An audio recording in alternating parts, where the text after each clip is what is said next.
স্নেহী মোৰ ভাষা জননী নমস্কাৰ। অসমীয়া ভাষা সাহিত্য সংস্কৃতিৰ উত্তৰণ বিকাশ প্ৰকাশ আৰু প্ৰচাৰৰ উদ্দেশ্যে গঠন হোৱা অসমৰ অন্যতম বৃহত্তম জাতীয় সংগঠন অসম সাহিত্য সভাৰ ২৫-২৭ বৰ্ষৰ কাৰ্যনিৰ্বাহক সমিতিখনৰ দ্বিতীয় পূৰ্ণাংগ কাৰ্যনিৰ্বাহক অধিৱেশনখনি অহা ৬ জুলাইত চিৰাং জিলা সাহিত্য সভাৰ উদ্যোগত আৰু ঢালিগাঁও শাখা সাহিত্য সভাৰ সহযোগত তৈলনগৰী ঢালিগাঁৱত অনুষ্ঠিত হ'ব। অহাকালি ৬ জুলাই দেওবাৰে ৰাতিপুৱাৰ পৰা এই কাৰ্যসূচী অনুষ্ঠিত হ'ব।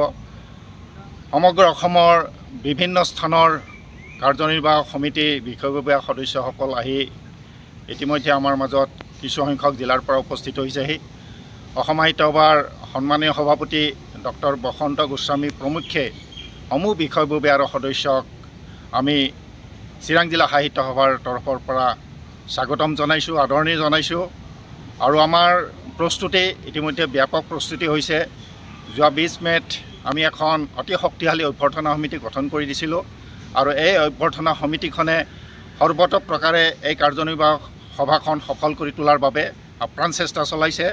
আৰু আমাৰ বিশ্বাস যে এই কাৰ্যনিৰ্বাহক সমিতিত উপস্থিত থাকিবলগীয়া সমূহ বিষয়ববীয়া সদস্যসকলক আমি যৎপৰোনাস্তি আতিথ্য প্ৰদান কৰাৰ কাৰণে চেষ্টা কৰিম আৰু এইখনে সৰ্বাংগ সুন্দৰভাৱে সফলতাৰে সম্পন্ন হ'ব।